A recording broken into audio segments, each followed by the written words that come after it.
નમસ્કાર મિત્રો, સ્વાગત છે તમારું એજ્યુકેશન વાલા પરિવારમાં। આજના આ વિડીયોની અંદર ગણિતની અંદર ટોપિક આવે છે ક્ષેત્રફળ અને ઘનફળ, અને તેમાં વિવિધ આકારો હોય છે। તેની અંદર આપણે આજે ચોરસનો અભ્યાસ કરીશું। આ વિડીયોની અંદર સર્વપ્રથમ હું તમને ચોરસનો કોન્સેપ્ટ ક્લિયર કરીશ, તમામ સૂત્રો શીખવાડીશ, અને ત્યારબાદ વિવિધ પરીક્ષામાં પૂછાયેલા 12 દાખલા આપણે ગણીશું। આ 12 દાખલા જો તમને આવડી ગયા તો આ ટોપિકમાંથી ગમે ત્યારે કોઈ પણ પ્રશ્ન તમને પૂછે એટલે સરળતાથી તમને આવડી જશે। તો વિડીયો પસંદ પડે તો વિડીયોને લાઈક કરજો, અને અંતે તમને 12 દાખલા આવડી જાય તો આ વિડીયો તમારા મિત્રો સાથે શેર કરી દેજો। તો ચાલો શરૂ કરીએ।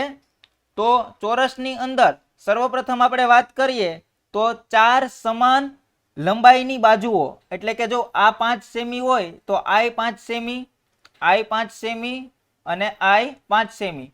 આજે તમે આ જોઈ રહ્યા છો, આને આપણે એક બાજુ કહેવાય, આ એક બાજુ, એવી જ રીતે આ બીજી બાજુ, એવી જ રીતે આ ત્રીજી બાજુ અને આ ચોથી બાજુ। તો આ 4 સમાન લંબાઈની બાજુઓથી બનતી બંધ આકૃતિને કે જેના દરેક ખૂણાનું માપ અહીંયા, અહીંયા, અહીંયા અને અહીંયા, આ 4 ખૂણા હોય છે, એ ચારે 4 ખૂણાનું માપ 90 ડિગ્રી હોય તો એને આપણે ચોરસ કહીએ છીએ।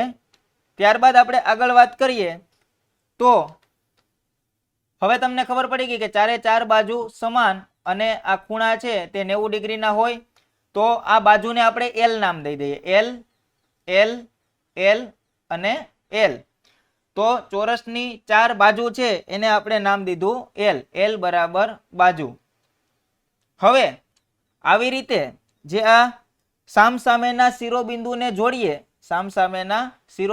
જોડીએ તો આપણને વિકર્ણ મળે, એટલે સામસામેના શિરોબિંદુને જોડતા રેખાખંડને આપણે વિકર્ણ કહીએ છીએ, અને વિકર્ણને આપણે D નામ દઈ દઈએ, D।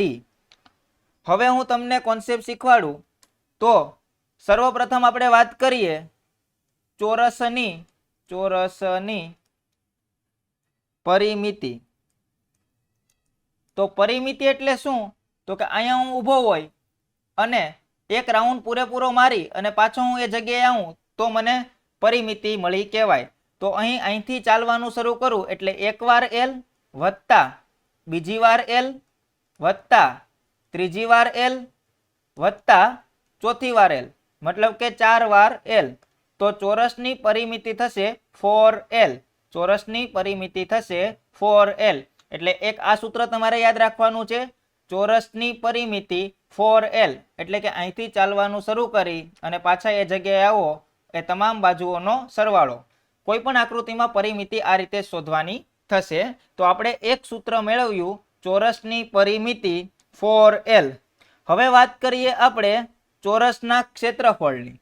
તો ચોરસનું ક્ષેત્રફળ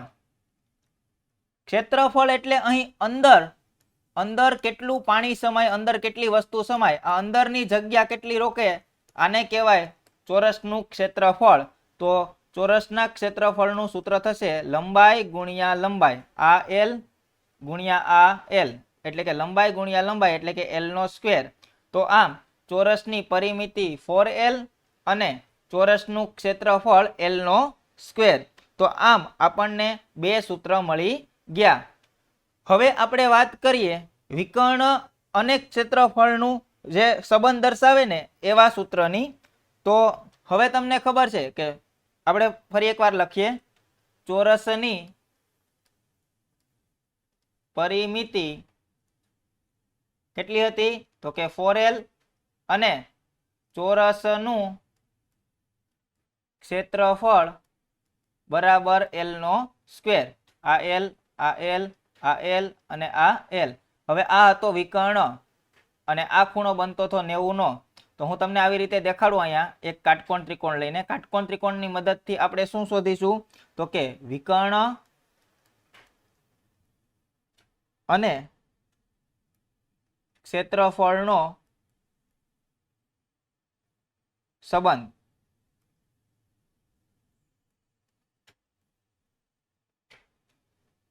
તો આ 90 નો ખૂણો અને આ તમે જોઈ રહ્યા છો આ જે વિકર્ણ છે એને આપણે ડી નામ આપી દઈએ, આ એલ અને આ પણ એલ. તો પાયથાગોરસનો પ્રમેય વાપરીએ તો કર્ણનો વર્ગ બરાબર બંને બાજુના વર્ગનો સરવાળો, એટલે કે આ થશે D square is equal to 2l square, એટલે કે વિકર્ણનો વર્ગ બરાબર 2 ગુણ્યા ક્ષેત્રફળ. કારણ કે ક્ષેત્રફળ એટલે શું છે તો કે એલ નો સ્ક્વેર, એટલે આ ચોરસનું ક્ષેત્રફળ. તો આપણે એવું સૂત્ર તારવી શકીએ કે ક્ષેત્રફળ બરાબર 1/2 ગુણ્યા વિકર્ણનો સ્ક્વેર. તો આવી રીતે ચોરસનું ક્ષેત્રફળ અને વિકર્ણ વચ્ચેના સંબંધનું સૂત્ર મળે. કોઈ પણ આ પણ સૂત્ર તમે વાપરી શકો અને આ પણ સૂત્ર વાપરી શકો. આ બેને મેં આ બાજુ આવવા દીધા તો અહીંયા ભાગાકારમાં ગયા, એટલે આ સૂત્ર આપણું ફાઇનલી બની ગયું. તો આપણી પાસે ચોરસ માટે 3 સૂત્ર છે, એક ચોરસની પરિમિતિ, એક ચોરસનું ક્ષેત્રફળ અને ક્ષેત્રફળ અને વિકર્ણનો સંબંધ. તો આ એટલી થિયરી ઉપરથી હું તમને 12 દાખલા ગણાવીશ અને એ 12 દાખલા સિવાય એક પણ દાખલો બહારનો હશે નહીં. તો આમ અહીં હવે આપણે દાખલાની શરૂઆત કરી દઈએ. તો પેલો દાખલો, ચોરસની પરિમિતિ 40 મીટર છે તો તેની બાજુની લંબાઈ કેટલી હશે? હવે ચોરસની પરિમિતિ 40 મીટર છે.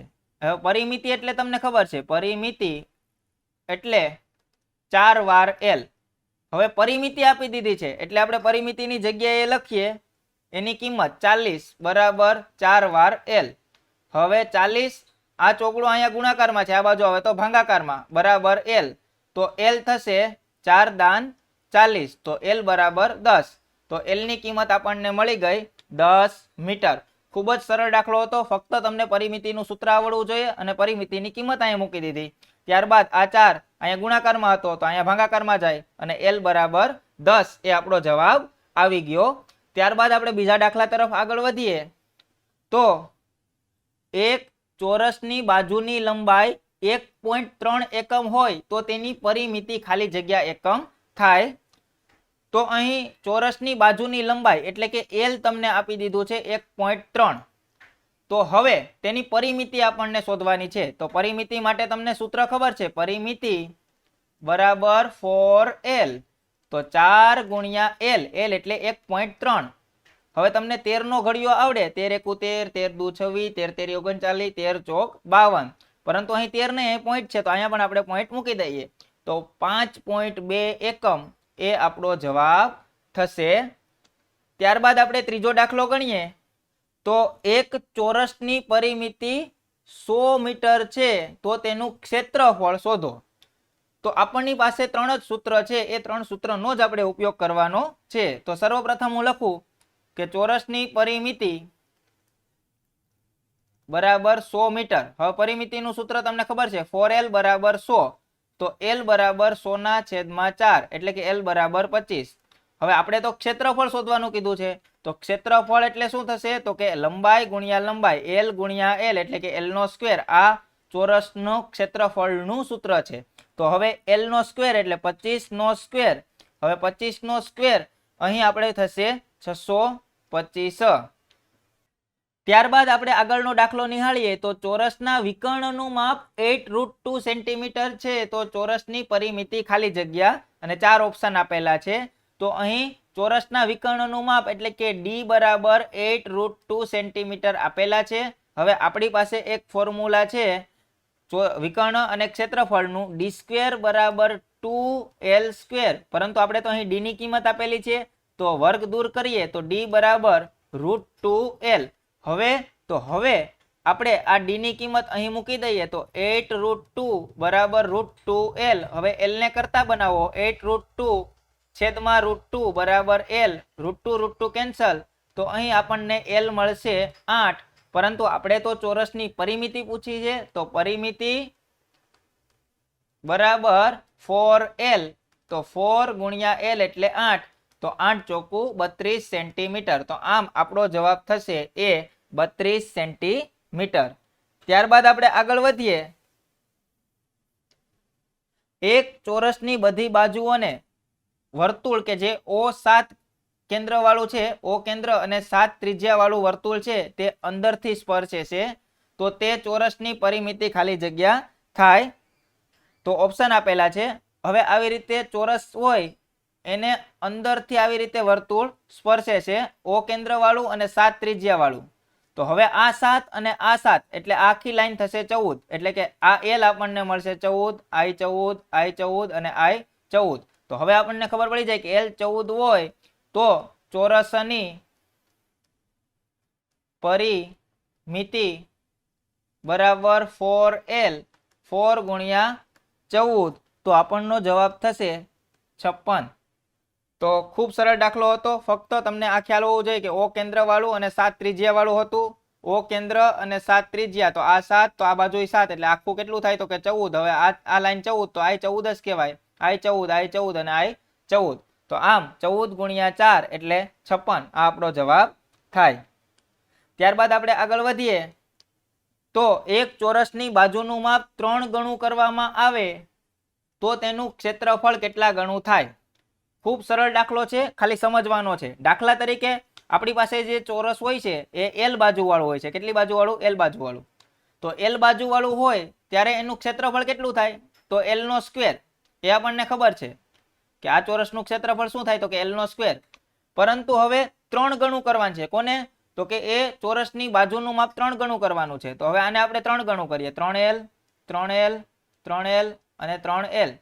તો 3L તો એનું ક્ષેત્રફળ કેટલું થશે? તો 3L ગુણ્યા 3L, 3L ગુણ્યા 3L એટલે કે 9L નો સ્ક્વેર. તો ક્ષેત્રફળ છે તે કેટલા ગણું થયું? તો કે 9 ગણું થાય. તમે અહીં જોઈ શકો છો. પેલા L બાજુ હતી તો એનું ક્ષેત્રફળ L સ્ક્વેર હતું. હવે 3L બાજુ છે તો એનું ક્ષેત્રફળ 3L ગુણ્યા 3L એટલે કે 9L નો સ્ક્વેર. એટલે L સ્ક્વેર તો ક્ષેત્રફળ હતું જ. હવે કેટલા ગણું થયું? તો કે 9 ગણું થયું. તો આપણો જવાબ થશે C, 9 ગણું થાય. ત્યારબાદ આપણે આગળ વધીએ તો એક ચોરસની બાજુનું માપ 4 ગણું કરવામાં આવે તો ક્ષેત્રફળમાં કેટલા ગણો વધારો થાય? આ પ્રશ્ન ખૂબ સારો છે અને પૂછાય એવો છે. એક ચોરસની બાજુનું માપ 4 ગણું કરવામાં આવે એટલે એ તો તમને ખબર જ છે, આગળનો કોન્સેપ્ટ જોયો એ રીતે કે L L L, જો L ગણું હોય તો એનું ક્ષેત્રફળ L સ્ક્વેર થાય. પરંતુ હવે 4 ગણું કરવાનું છે તો 4L, 4L, 4L અને આ પણ 4L. તો આમ 4L હોય તો એનું ક્ષેત્રફળ 4L ગુણ્યા 4L તો થશે 16L નો સ્ક્વેર. પરંતુ અહીં એવું નથી પૂછ્યું કે 4 ગણું કરવામાં આવે તો એનું ક્ષેત્રફળ કેટલા ગણું થાય, પણ કેટલો ગણો વધારો થાય. તો પેલા કેટલું હતું તો કે L સ્ક્વેર અને હવે કેટલું થયું તો કે 16L સ્ક્વેર. તો આમ પેલા હતું L સ્ક્વેર અને હવે થયું 16L નો સ્ક્વેર. મતલબ કે 16L ના સ્ક્વેર માંથી આપણે પેલા હતું એ બાદ કરીએ L સ્ક્વેર તો આપણે 15L સ્ક્વેર મળશે. તો 15 ગણો વધારો થયો એમ કહેવાય. કેટલા ગણું થાય એવું નથી પૂછ્યું, પણ કેટલા ગણો વધારો થાય એવું પૂછ્યું. તો પેલા હતું એ આમાંથી બાદ કરવું પડે અને 16L સ્ક્વેર આપણને મળ્યું, એમાંથી L સ્ક્વેર બાદ કરો તો 15L સ્ક્વેર એ આપણો જવાબ થશે. આ ખૂબ સારો દાખલો છે મિત્રો. ફરી એકવાર પ્રેક્ટિસ કરી લેજો. ફરી એકવાર સમજાવું કે જો L બાજુ હોય તો એનું ક્ષેત્રફળ L સ્ક્વેર. આપણને 4 ગણું આપ્યું હતું 4L, તો એનું ક્ષેત્રફળ 4L ગુણ્યા 4L એટલે કે 16L નો સ્ક્વેર થાય. હવે તો એટલું થયું, કેટલું થયું તો કે 16L નો સ્ક્વેર, પણ પહેલા કેટલું હતું તો કે L સ્ક્વેર. તો કેટલા ગણો વધારો થયો તો કે 16 માંથી 1 L સ્ક્વેર જાય એટલે કે 15 ગણો વધારો થયો.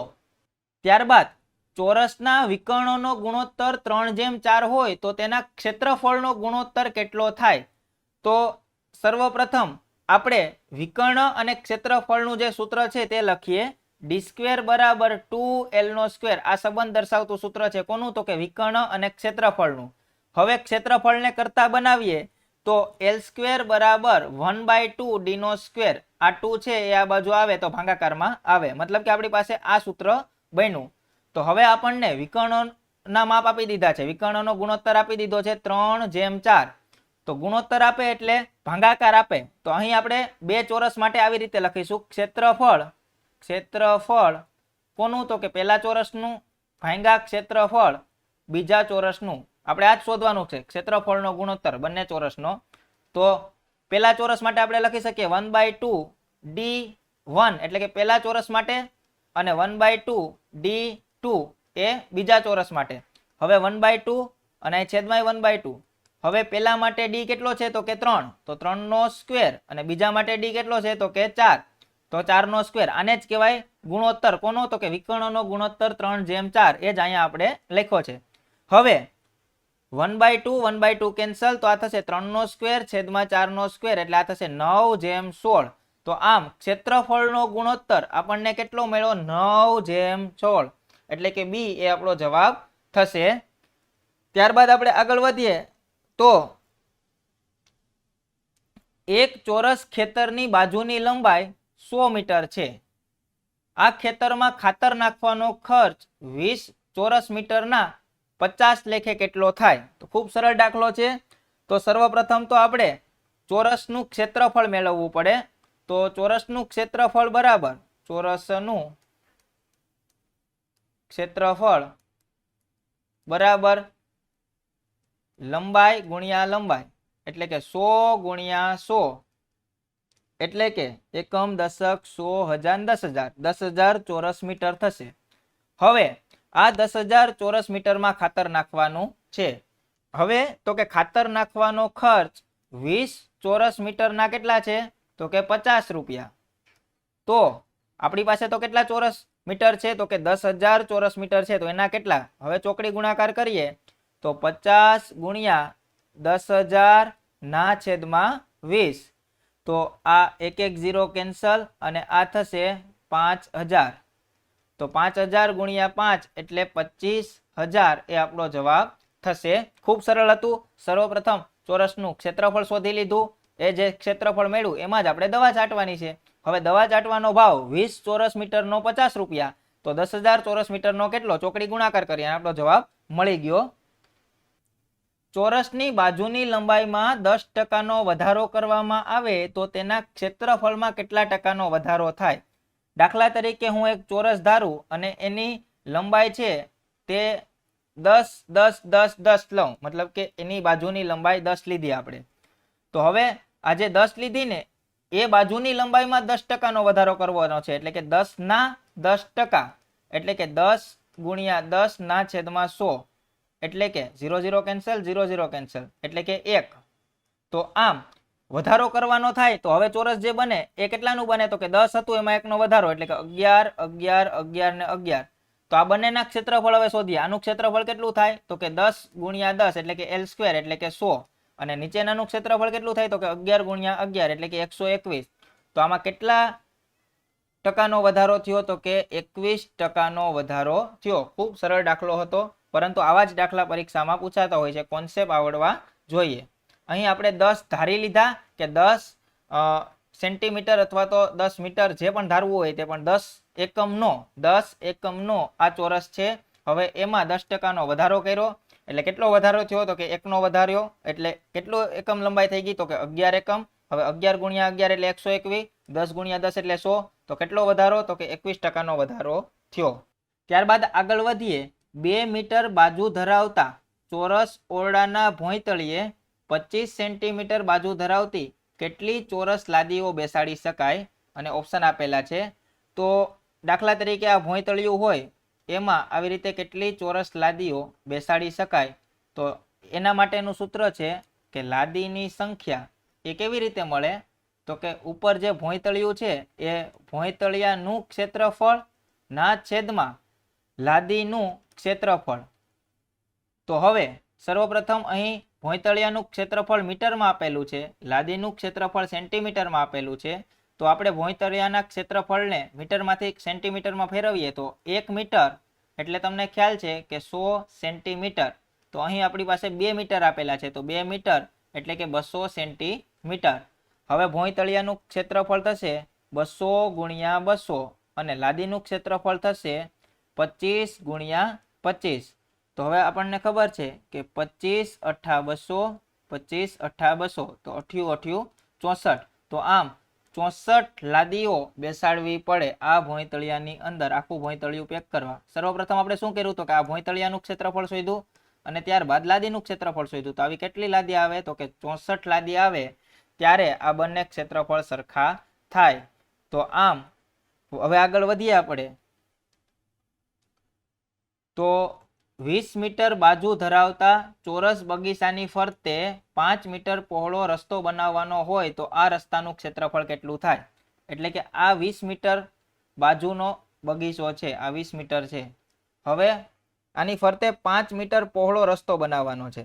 એટલે કે આવી રીતે આ 5 મીટર, અહીંયા 5 મીટર, અહીંયા 5 મીટર ને અહીંયા 5 મીટર. એટલે કે આમ હાઈટમાં વધારો, અહીંયા 5 અને અહીંયા 5. તો આ કેટલું થશે? આખું 30 થશે. અને એવી રીતે આ પણ કેટલું થશે? તો કે 30 થશે. તો આમ હવે જે આ 30 બાય 30 નો રસ્તો થશે, તો આ રસ્તાનું ક્ષેત્રફળ શોધવાનું છે.